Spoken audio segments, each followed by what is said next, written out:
Le nombre de débits de boissons est en phase de dépasser le nombre d'habitants à Ouagadougou. Et c'est l'arrondissement 6 de la capitale qui occupe la première place depuis 2015. Une situation qui a pour conséquence des troubles constitués par la nuisance sonore. On en parle dans cette édition. Maître Siaka Nyamba est le nouveau bâtonnier de l'ordre des avocats du Burkina pour un mandat de 3 ans. La passation de la charge a eu lieu ce matin en présence du ministre de la fonction publique. Précision à suivre dans ce journal. Et puis, ouverture du congrès extraordinaire du mouvement du peuple pour le progrès MPP ce matin au Palais des Sports de Ouaga 2000. Les militants sont venus des 4 coins du pays pour prendre part à ce congrès extraordinaire. C'était donc le sommaire. Mesdames et messieurs, bonsoir et merci de nous rejoindre pour le point de l'actualité. Je vous l'annonçais donc en titre, le barreau burkinabé a un nouveau bureau. Maître Siaka Nyamba remplace Maître Paulin Marcelin Salambere, bâtonnier de l'ordre pour un mandat de 3 ans. La passation de charge a eu lieu ce matin à Ouagadougou en présence du ministre de la fonction publique représentant le président du FASO. Le nouveau bâtonnier aura entre autres la mission de représenter l'ordre des avocats et de gérer les affaires courantes. Nous poursuivons en politique. Ouverture du 2e congrès extraordinaire du mouvement du peuple pour le progrès MPP ce matin au Palais des Sports de Ouaga 2000. L'occasion a été donnée à Simon Compaoré de se prononcer sur la situation en sécurité nationale du pays et d'inviter les militants venus des 4 coins du pays à plus de travail. Précision avec Fatih Sankara. Simon Compaoré partira ou ne partira pas de la présidence du MPP. Une chose est sûre, un nouvel organe dirigeant sortira de ce 2e congrès extraordinaire. Une nouvelle équipe qui devra relever plusieurs défis, dont celui des élections municipales de 2022. Nos structures doivent être révigorées pour insuffler une nouvelle dynamique à même de faire vivre et animer le parti au centre comme à la périphérie, en se nourrissant toujours de la sève vivifiante de notre peuple dans toutes ses composantes. Le MPP doit être le parti où règne l'unité, la discipline, la cohésion, la clairvoyance et la sagesse politique. C'est pourquoi nous devons adapter nos structures à l'évolution sociale, politique et économique, opérer un changement de mentalité, de comportement pour rendre dynamique le parti et le porter toujours de l'avant pour un Burkina digne, intègre et prospère. Je voudrais inviter la direction politique du parti qui sera issue de ce 2e congrès à s'atteler en urgence à prendre les dispositions idoines pour relever avec brio les défis des élections municipales de 2022. Nous devons, au sortir de ce congrès de la maturité, nous engager résolument dans la poursuite du renforcement du MPP. En plus de redynamiser le MPP dans l'Union, la nouvelle direction du Parti du Soleil Levant devra pallier au fléau de la jeunesse, de même qu'aux crises sécuritaires et sanitaires. Simon Compaoré.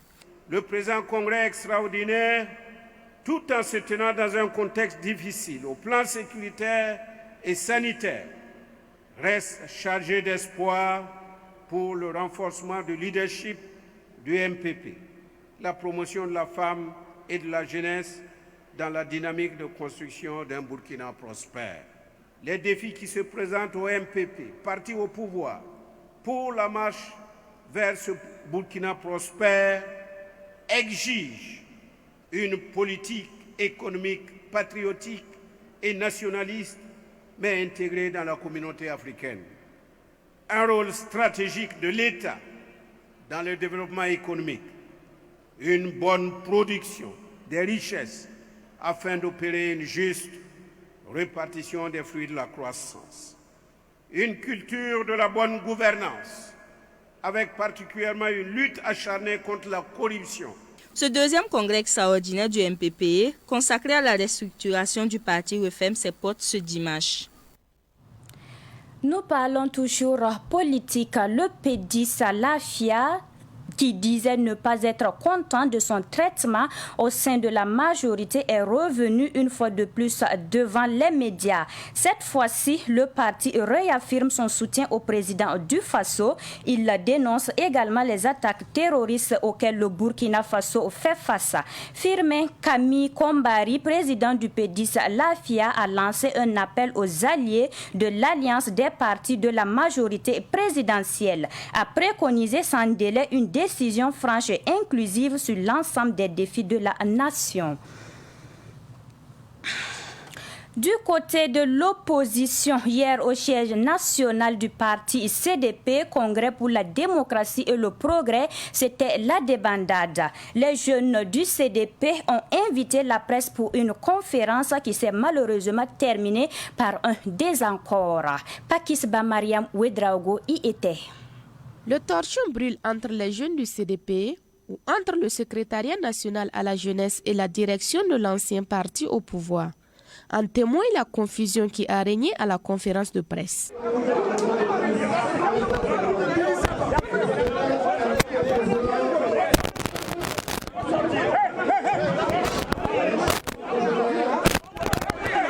Alors que cette conférence de presse visait à dénoncer la malgouvernance du MPP au pouvoir, elle a tourné en crise interne au sein même des accusateurs du jour. Les résultats de la gouvernance du premier mandat au deuxième mandat du MPP est chaotique.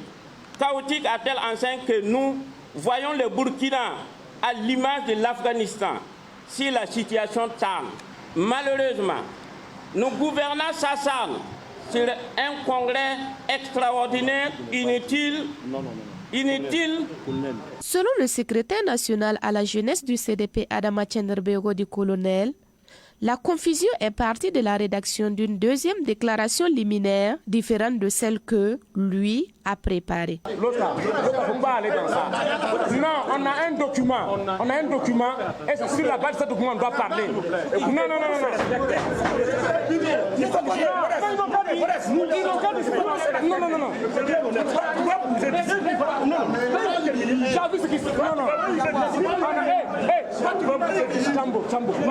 Malgré tout, Colonel dit avoir pu passer son message selon lequel Roch-Marc Christian Kaboré n'est pas à la hauteur. De l'insouciance du gouvernement, nous jeunes du CDP, nous disons que le président Kaboré doit être honnête avec lui-même, avec le peuple burkinabé et de reconnaître qu'il peine à trouver des solutions conformément à son serment d'investiture qui est d'assurer l'intégrité du territoire national et de protéger les habitants du Burkina Faso et des biens. Au regard de ce tableau sombre et suicidaire, pour l'avenir de notre peuple, nous, aînés du CDP, invitons le président Roch Kaboré à tirer toutes les conséquences conformément aux dispositions de notre Constitution. Après la lecture de la déclaration liminaire et avant la phase des questions-réponses avec les journalistes, la compagnie républicaine de sécurité CRS a mis fin à la conférence de presse officiellement à la demande du président du CDP. Le président du Faso, Roch-Marc Christian Kaboré, ne s'est pas rendu à New York à la 76e session de l'Assemblée générale des Nations unies, mais il a rendu publique sa position par rapport au terrorisme. La meilleure façon d'organiser la lutte serait de placer la force conjointe du G5 Sahel sous le chapitre 7 de la charte de l'ONU. Le résumé de Yeli Clarassou. Le discours du président Roch-Marc Christian Kaboré à la tribune de la 76e Assemblée générale de l'ONU rappelle que la dégradation de la situation sécuritaire au Sahel résulte, je cite, de l'effondrement de la Libye en 2011 qui a fait exploser la circulation des armes dans la région du Sahel. C'est pourquoi il a proposé à la communauté internationale de placer le mandat de la force conjointe du G5 Sahel sous le chapitre 7 de la Charte des Nations Unies. Le dit chapitre 7 prévoit qu'en cas de menace contre la paix, de rupture de la paix et d'actes d'agression, le Conseil de sécurité peut décider d'entreprendre au moyen de forces aériennes, navales ou terroristes toute action qu'il juge nécessaire au maintien ou au rétablissement de la paix et de la sécurité internationale. Cette action peut comprendre des démonstrations, des mesures de blocus et d'autres opérations exécutées par des forces aériennes, navales ou terrestres des membres des Nations Unies. C'est une demande que le Burkina Faso et ses partenaires ont formulée sans succès plus d'une fois auprès des nations. L'arrondissement 6 de Ouagadougou demeure champion depuis 2015 en matière de débit de boissons. Plusieurs installations anarchiques pourraient expliquer ce classement. Une situation qui engendre comme conséquence des nuisances sonores pour les populations environnantes. Plus de précisions dans ce reportage signé Micheline Zongo. Avec 559 débits de boissons, l'arrondissement 6 de Ouagadougou occupait la première place en matière de débit de boissons en 2015. L'enquête est de la police municipale. Ce chiffre a sans doute grimpé, mais une chose est sûre, l'arrondissement 6 maintient jalousement sa première place. Notre arrondissement est vraiment champion en matière de débit de boissons. Ce n'est pas à notre honneur, c'est pas à notre honneur.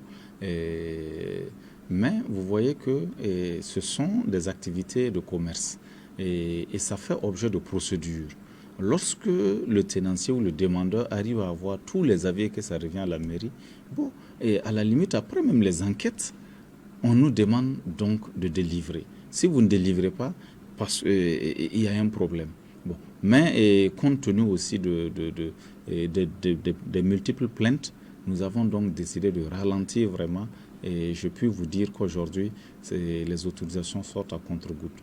Et aussi, il ne faut pas oublier que la majeure partie, je peux même dire que 60% des maquis installés, pour ne même pas dire 80% des maquis installés, n'ont pas d'autorisation d'ouverture des débits de boissons. Parce que ce sont des cours à usage d'habitation qu'ils transforment en débits de boissons. Pour le maire Jean Akoulman, plusieurs opérations de déguerpissement ont été menées sans succès. L'application de la loi numéro 9 de 1979 régissant les débits de boissons au Burkina Faso pourrait pallier cette installation anarchique des maquis, ajoute-t-il. Quand vous venez vous menacez, vous repartez, ils reviennent à la charge et quelques temps après vous repassez, ils sont encore installés. Donc c'est des récidivistes et nous demandons aussi que nous puissions avoir les moyens nécessaires pour pouvoir continuer de combattre ces nuisances. Il faut aussi le dire, nous attendons aussi l'application de certaines lois, qui si elle est bien faite là, va nous soulager. Et il y a par exemple cette loi qui dit que des maquis ne doivent pas être installés à une certaine distance des écoles, des établissements d'enseignement ou des centres de santé. Alors, vous verrez qu'autour du CEMA de Pinssi, nous avons pu déloger tous ceux qui étaient anarchiquement installés. Vous verrez qu'autour de l'ONEA, on a fait la même chose. Mais il y a aussi des établissements encore, malheureusement, qui sont... Nous avons fait des travaux au niveau de la commune et des commissions ont été mises en place et des réflexions sont en train d'être faites. Et nous pensons que lorsque ce dossier-là serait conclu, en tout cas, sa mise en œuvre va beaucoup soulager la population dans ce sens. Cette vision du maire Jean Akoulman n'est pas partagée avec les tenanciers de débit de boissons. Ferdinand Chemde, président d'honneur de l'association OSPERL, organisation syndicale des promoteurs d'espaces de rencontres et de loisirs, estime par contre que cette loi est dépassée et nécessite une révision. Une loi qui date depuis de 1979, convenez avec moi que ça ne cadre plus avec la réalité de maintenant. Ça ne cadre plus. Ça ne cadre plus. Je prends un exemple. Dans un lotissement, les lieux de culte, le nombre de lieux de culte est pris en compte. Un lotissement qui se passe par exemple dans l'arrondissement 7. On dit voilà, l'État doit dégager au moins 100 000 parcelles d'habitation. Zone commerciale, 300 parcelles. Pour les lieux de culte, 70 lieux de culte.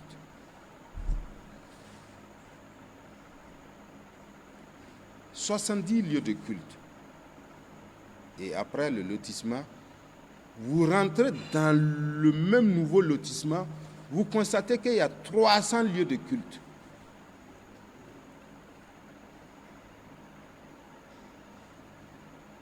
Les 70 lieux de culte qui ont été décidés par le lotissement, ça c'est reconnu. Les 230 autres, sont-ils reconnus? Les 230 autres lieux de culte vont se créer où? Autour de certains maquis. Un maquis peut se trouver à 20 mètres d'un lieu de culte et puis il n'y a pas de dérangement, par exemple. Si par exemple, ou d'un établissement, le maquis n'émet pas de bruit aux heures où les élèves sont là, commencent à exercer par exemple le soir à partir de 18h, en quoi est-ce que ça enfreint à hauteur? Les autorités et les tenanciers de maquis peuvent trouver un terrain d'entente. Mais Ferdinand Tchemde estime qu'il faut privilégier la communication entre les différents acteurs. Avant, lorsqu'on construisait un domicile, où est-ce qu'on plaçait les toilettes? C'est à l'entrée du domicile. Pourquoi cela? Parce que les odeurs des toilettes dérangent. Mais de nos jours, les toilettes, lorsqu'on construit sa maison, la toilette se trouve où? Dans ta chambre. Vous savez, de nos jours, le fait que nous avons pu maîtriser les odeurs, nous dormons dans nos toilettes. Si l'État arrive à cadrer le secteur du maquis, vous allez voir que le problème de distanciation là va plus exister. C'est un travail de fond qu'on nous amène à travailler de manière professionnelle. Des formations, des ateliers, que l'État mette en place une cellule qui va se pencher sur les autorisations. On peut dire par exemple, chaque année, cette cellule va siéger 2 fois, 3 fois dans l'année, qui se repenche sur le problème, associer les acteurs et nous allons trouver une solution. À plusieurs reprises, qui ne pensent pas qu'en une seule rencontre, nous allons trouver la solution à un problème qui dure il y a 40 ou 50 ans de cela. Pour l'instant, le nombre de maquis ne fait que s'accroître de jour en jour à l'arrondissement 6 de Ouagadougou.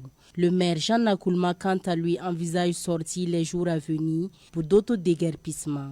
Pour ce qui concerne les tenanciers de débit de boissons, leur priorité reste la révision de la loi régissant les débits de boissons. La sculpture est un endroit symbolique car elle représente la dernière demeure du défunt, un endroit de recueillement et de souvenir. Malheureusement, les cimetières de Ouagadougou font face à une insuffisance de place et délaissés. Ainsi, dans son initiative de clôturer les cimetières, le maire invite les parents de défunts enterrés hors de la limite des cimetières à procéder à l'exhumation des corps. Hormis le délai de 14 jours, la mairie se réserve le droit d'exhumation et d'inhumation des corps. Il s'agit des cimetières de Zaktouli dans l'arrondissement 8 de Ouagadougou et de Tabatenga dans l'arrondissement 10 de Ouagadougou. Reportage signé Fatih Sankara et Abdoulaye Kinda. Cette image est l'un d'être une dune de sable formée à proximité d'un domicile familial. Ici repose une dépouille en dehors des limites du cimetière des Zaktouli. Une situation difficile pour Marcel Kogo, riverain de ce cimetière. Entre son domicile et le tombeau, il y a seulement 3 mètres d'espace. Je peux dire que c'est pas facile. Parce que avec la nuit comme ça, quand vous sortez, par exemple les enfants là, quand ils sortent, ils ont peur. Donc, nous tous, on sait que quand on enterre les corps là, et déborder jusqu'au bord des maisons là, bon, ça nous dérange un peu, mais je ne sais pas quelle solution qu'on peut faire pour s'en sortir. En plus de cette hantise que ce débordement du cimetière crée sur les enfants, l'accès au domicile de Marcel Kogo est un parcours de combattant. Comme c'est le cimetière, on ne peut pas dire parce qu'il est au milieu de la quartier. On ne peut pas dire que ça dérange, c'est le cimetière, mais ce qui est un peu dérangeant, c'est les tombes qui sont débordées là. C'est ça, souvent, si par exemple il y a la solution qu'on peut faire, mettre le mur ou autre chose comme ça peut, quand ça casse seulement, ça peut nous aider. Il n'y a pas la place pour quand vous voulez rentrer avec le véhicule, on ne peut pas rentrer. La distance entre la porte et le tombe là, ça ne dépasse pas 2 mètres comme ça, 3 mètres comme ça. Pour Marcel Kogo, ce débordement des tombes est une situation difficile à résoudre malgré la décision de la mairie de Ouagadougou d'exhumer les corps pour clôturer les cimetières hors bornage après un délai de 2 semaines. La décision de maire là, comme c'est déjà enterré là, en tout cas je ne sais pas quand vous allez déterrer ça, quelles conséquences ça peut amener. Je ne sais pas quelles conséquences ça peut amener. Ça peut faire et puis après ça, il y a des conséquences. Là, moi, je ne peux pas répondre à ça. Même s'ils ont appris, pour déterrer le corps là, on ne vient pas déterrer comme ça. Il faut des systèmes ou bien amener des gens ou bien des trucs comme ça pour déterrer le corps. Il y a des choses à faire. Donc, quand c'est surprise comme ça peut causer des problèmes. Je n'ai jamais vécu des trucs comme ça, qu'on déterre le corps comme ça. Je n'ai jamais vu ça. Pour faire ça là, en tout cas, il y aurait des conséquences, mais je ne sais pas quelles conséquences ça peut amener. Mais je sais que pour déterrer le corps là, c'est difficile. Marcel Kogo préconise une large communication et des rites avant l'exhumation des corps. 2 semaines qu'ils ont données là, est-ce qu'ils ont fait la communiquer? Qu'est-ce qu'ils ont fait pour que les choses puissent savoir et puis venir déterrer leur corps? Si la date n'est pas vraiment un peu élargie, ça va être difficile. Voilà, puisque il y a des gens qui ne vont pas... moi-même, par exemple, c'est aujourd'hui que j'ai entendu ça, que la mairie a donné 2 semaines. Marcel Kogo insiste et persiste sur le fait qu'il ne faut pas exhumer les corps sans associer les traditionalistes. Cela va éviter de nombreuses conséquences, selon lui. Sport à présent, le championnat national de football de première division saison 2020-2022 s'ouvre demain avec les premières rencontres de la journée. Ainsi, nous avons un match d'ouverture l'ASFA Yenenga à partir de 15h30 au stade municipal Dr Issoufou Joseph Konombo à Ouagadougou. Ce match d'ouverture sera suivi par l'opposition Royal FC, Salitas FC au stade Wobi de Bobo Djoulasso. Notons qu'au total, 8 matchs sont au programme de cette première journée qui prendra fin le lundi prochain avec la rencontre USFA contre Vitesse FC. La division d'élite de football s'ouvre cette semaine avec un logo. L'image a été dévoilée hier au monde sportif. Précision avec Ruben Wilson Kodio. Voilà ainsi présenté aux acteurs du football le tout premier logo de la première division au Burkina Faso. Il s'agit d'un cheval au regard rivé sur l'avenir et un ballon de football. Le Faso Foot a changé également de dénomination pour devenir la Ligue 1 Lonabé. Le président de la Fédération burkinabé de football nous donne les raisons du changement du nom du Faso Foot. Vous savez que le championnat s'appelait D1. Donc il était important pour nous, si vous voulez, de créer un produit, de l'habiller pour qu'il puisse être vendable auprès des sponsors. C'est pour ça que nous l'avons baptisé Ligue 1, Lonabé, avec notre sponsor officiel, pour sceller, si vous voulez, cette nouvelle alliance avec ce nouveau sponsor. La Loterie nationale du Burkina a donc cru au projet et a accepté d'associer son image. La Lonabé a tout à gagner. D'abord, nous sommes une entreprise citoyenne. Nous veillons à ce que le peuple burkinabé soit vraiment bien soigné. Et comme le peuple aime le football, sommes derrière le peuple pour appuyer la fédération burkinabé de football pour aller de l'avant, pour promouvoir le football burkinabé. Et d'ailleurs, le football est inscrit dans un de nos axes, de notre plan stratégique, l'axe 6. Et nous accompagnons le football depuis un bon bout de temps pour le bonheur du peuple burkinabé. Parce que là où il faut avoir de l'argent, nous y allons. Vous avez vu qu'au niveau du sport équestre, nous organisons des paris. Donc ça fait que pour le football aussi, c'est pas exclu qu'avec l'ampleur que ça va prendre, que nous puissions, en collaboration avec la fédération, organiser des paris sur le football. Au ministère des Sports et des Loisirs, c'est une initiative à saluer dans la mesure où ce mariage entre la FBF et la LONABé permettra au ballon rond de bien rouler sur les gazons. D'abord, c'est remercier et féliciter la Fédération burkinabé de football, et c'est au nom de M. le ministre des Sports et des Loisirs, non seulement pour les efforts consentis pour une bonne organisation de notre championnat, mais aussi pour son esprit d'initiative, d'innovation, pour permettre au championnat d'être au firmament des championnats en Afrique et au monde. En tout cas, bravo à la fédération, et le ministère jouera toujours sa partition pour accompagner cette fédération afin que nous puissions atteindre les résultats escomptés, afin que nous puissions faire toujours le bonheur des Burkinabés à travers le football. Les clauses de ce contrat n'ont pas été dévoilées au monde sportif présent à la cérémonie.